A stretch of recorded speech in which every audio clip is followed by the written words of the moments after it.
Halo teman-teman semua, perkenalkan nama saya Rolin Sanjaya Tamba. Saya merupakan salah satu peserta magang dari Komunal Young Force dari Divisi Human Capital dengan ID KF 2305097. Di sini saya akan menjelaskan final project saya mengenai Human Capital, yaitu tentang bagaimana proses rekrutmen dan bagaimana merancang sebuah proses pengembangan dari untuk mencari calon karyawan. Baik, langsung saja kita masuk ke materinya. Nah, yang pertama, rancang strategi. Kenapa rancang strategi sangat penting di sini? Karena rancang strategi sangat dibutuhkan kan untuk merupakan langkah penting untuk mencapai tujuan dan kesuksesan perusahaan atau organisasi. Karena dengan adanya rancang strategi, maka sesuatu yang ingin direncanakan dapat berjalan lancar dan dapat kita ukur efektivitas suatu strategi tersebut. Nah, kenapa harus dilakukan perancangan strategi untuk merekrut karyawan? Yang pertama yaitu memastikan posisi yang tepat, di mana dengan perancangan strategi rekrutmen yang baik, perusahaan dapat mengidentifikasi dengan jelas profil karyawan yang dibutuhkan untuk setiap posisi. Nah, hal ini juga memastikan bahwa posisi kosong diisi oleh karyawan yang memiliki kualifikasi, keterampilan, kepribadian yang sesuai dengan kebutuhan perusahaan. Lalu yang kedua ada meningkatkan kualitas karyawan. Karena untuk meningkatkan suatu kualitas karyawan diperlukan strategi yang terencana untuk menarik calon karyawan yang berkualitas dan berkompeten. Lalu yang ketiga, mengurangi biaya rekrutmen. Dan tentu saja dengan perancangan yang matang dapat mengurangi biaya rekrutmen yang digunakan pada saat melakukan proses perekrutan. Lalu yang keempat ada meningkatkan efisiensi proses rekrutmen. Nah, dengan memiliki strategi yang terstruktur, maka proses rekrutmen yang dilakukan akan menjadi terorganisir dan efisiensi. Lalu tim rekrutmen juga dapat lebih fokus dan efektif dalam menyaring calon karyawannya. Yang kelima ada menciptakan citra perusahaan yang positif. Nah, perencanaan strategi rekrutmen yang baik membantu perusahaan membangun citra yang positif di mata calon karyawan. Citra yang baik akan menarik calon karyawan yang berkualitas dan meningkatkan daya tarik perusahaan sebagai tempat kerja yang diinginkan. Lalu ada mengurangi tingkat turnover. Nah, maksudnya turnover ini yaitu dengan merekrut karyawan yang sesuai dengan nilai dan budaya perusahaan, tingkat kepuasan dan retensi karyawan meningkat. Ini dapat membantu mengurangi tingkat turnover atau pergantian karyawan yang akan menghemat biaya dan waktu untuk merekrut dan melatih karyawan yang baru. Lalu ada memastikan pertumbuhan jangka panjang. Nah, strategi rekrutmen yang baik tidak hanya fokus pada kebutuhan saat ini, tapi juga mempertimbangkan pertumbuhan jangka panjang perusahaan. Merekrut karyawan yang memiliki potensi untuk berkembang dan berkontribusi lebih dalam jangka panjang dan dapat membantu proses perusahaan mencapai tujuan dan mencapai kesuksesan yang ditargetkan. Lalu kita masuk dalam proses rancangan strategi untuk menarik dan merekrut calon terbaik. Yang pertama yaitu ada penetapan profil pekerjaan yang jelas. Nah, penetapan profil pekerjaan yang jelas ini sangat dibutuhkan karena nantinya akan dibuatkan sebuah deskripsi pekerjaan yang rinci termasuk tanggung jawab, kualifikasi, keterampilan, dan pengalaman yang dibutuhkan. Pastikan deskripsi pekerjaan mencerminkan kebutuhan dan nilai perusahaan. Lalu yang kedua, membangun brand perusahaan yang menarik. Nah, membangun brand ini juga sangat penting karena dapat meningkatkan citra perusahaan kita dengan merek yang bisa menarik calon karyawan tersebut.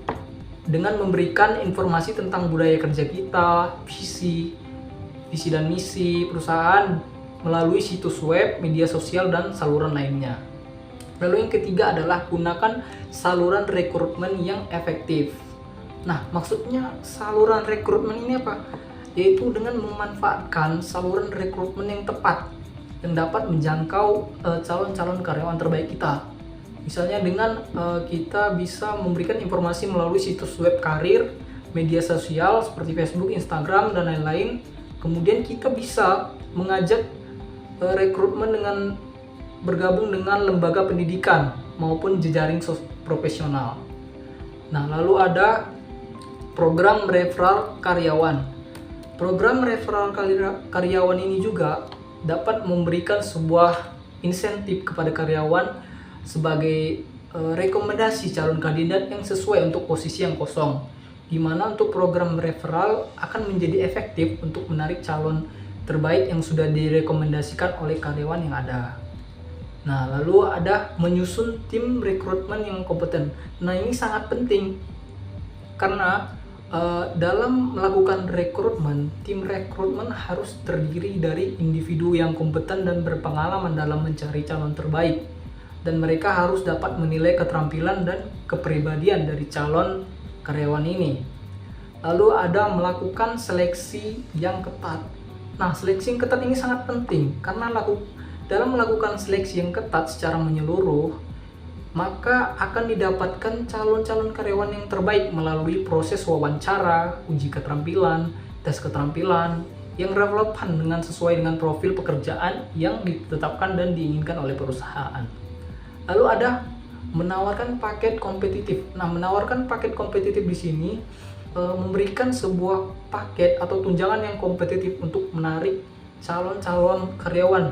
Jika memungkinkan, pertimbangkan untuk menawar fleksibilitas kerja atau kesempatan pengembangan karir ke depannya.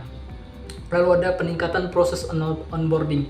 Nah, proses onboarding ini sangat penting juga karena setelah merekrut calon-calon terbaik itu, nah, kita harus memiliki program onboarding yang mana itu harus efektif untuk membantu calon-calon karyawan tersebut dapat beradaptasi dengan perusahaan dan memaksimalkan kinerjanya dalam bekerja. Lalu yang terakhir ada evaluasi dan perbaikan. Nah, evaluasi dan perbaikan ini sangat penting juga dalam proses rekrutmen karena berdasarkan umpan balik dari karyawan dan calon kandidat. Hal ini juga dapat membantu meningkatkan individu dalam menilai seberapa efektivitasnya strategi rekrutmen yang sudah dibuat dari waktu ke waktu, apakah sesuai dengan rencana atau tidak, apakah dapat menghasilkan sesuai dengan yang dibutuhkan perusahaan atau tidak. Nah, itulah fungsinya dari evaluasi dan perbaikan tersebut. Baik, tadi sudah saya jelaskan proses rekrutmen yang dilakukan, strategi-strateginya. Nah, di sini kita masuk ke tahap program pengembangan karyawannya. Ada 3 program karyawan yang saya sediakan di presentasi saya. Yang pertama ada pelatihan keterampilan teknis dan profesional, lalu yang kedua ada program pengembangan kepemimpinan dan manajerial, lalu yang ketiga ada program pengembangan soft skill. Nah, kita masuk kepada materi yang pertama, yaitu program keterampilan teknis dan profesional. Maksudnya apa? Nah, program ini dirancang untuk meningkatkan keterampilan teknis dan profesional dalam bidang pekerjaan mereka. Nah, program ini juga dapat mencakup pelatihan seperti khususnya pengembangan perangkat lunak, analisis data, keahlian pemasaran digital, atau keterampilan komunikasi bisnis. Nah, selain itu juga, pelatihan ini juga dapat meliputi penguasaan alat-alat atau tools dan perangkat lunak yang relevan dengan pekerjaan mereka. Nah, pelatihan ini juga dapat membantu tim untuk menjadi lebih baik dan akan membentuk tim dapat lebih efisien, produktif, dan meningkatkan kualitas kerja mereka. Nah, kemudian ada program pengembangan kepemimpinan dan manajerial. Nah, maksudnya ini program ini bertujuan untuk apa? Untuk meningkatkan keterampilan kepemimpinan dan manajerial anggota tim. Nah, terutama bagi mereka yang memiliki posisi penting untuk menjadi pemimpin di masa depan dan mampu memimpin anggota timnya. Nah, pelatihan ini juga dapat mencakup yang pertama yaitu pengembangan kemampuan komunikasi, lalu yang kedua kepemimpinan yang efektif, lalu yang ketiga manajemen waktu, yang keempat pengambilan keputusan serta pengelolaan konflik. Dan ini harus dilatih agar dapat menjadi seorang yang dapat memimpin anggota timnya dalam menyelesaikan konflik-konflik yang biasa terjadi di dalam sebuah perusahaan. Nah, dengan meningkatkan kemampuan tersebut, maka tim mampu mengelola proyek dan tim mampu lebih baik dalam meningkatkan kinerja, mencapai tujuan perusahaan dengan lebih efektif lagi. Kemudian yang ketiga, program pengembangan soft skill. Nah, program pengembangan soft skill ini adalah merupakan aspek kepribadian dan interpersonal seperti kemampuan berkomunikasi, kerjasama tim, kreativitas, adaptabilitas, dan empati. Nah, untuk meningkatkan pengembangan soft skill ini dibutuhkan kolaborasi dalam tim dalam meningkatkan kualitas layanan pelanggan atau klien. Nah, pelatihan ini dapat mencakup simulasi situasi kehidupan nyata, permainan peran, dan latihan keterampilan komunikasi yang efektif. Dan menurut saya pribadi, program pengembangan soft skill ini harusnya wajib untuk dimiliki oleh setiap karyawan-karyawan yang ingin melamar pekerjaan. Kesimpulan dari final project yang saya buat ini adalah, dalam merencanakan dan melaksanakan program rekrutmen karyawan terbaik dan pengembangan karyawan, penting untuk mempertimbangkan kebutuhan dan tujuan perusahaan dulu, serta keinginan dan kebutuhan anggota timnya. Lalu pastikan juga untuk mendukung proses rekrutmen dan pengembangan karyawan dengan pelatihan secara berkala, yaitu umpan balik atau feedback, kesempatan untuk mengaplikasikan keterampilan yang telah dipelajari di tempat kerja. Lalu, program rekrutmen dan pengembangan yang terstruktur akan membantu meningkatkan kemampuan tim, meningkatkan retensi karyawan, dan memberikan kontribusi positif pada kesuksesan perusahaan. Baik, itu saja yang dapat saya sampaikan. Terima kasih atas perhatian dengan menonton video ini. Jika ada salah kata yang saya sampaikan, saya mohon maaf. Saya ucapkan terima kasih.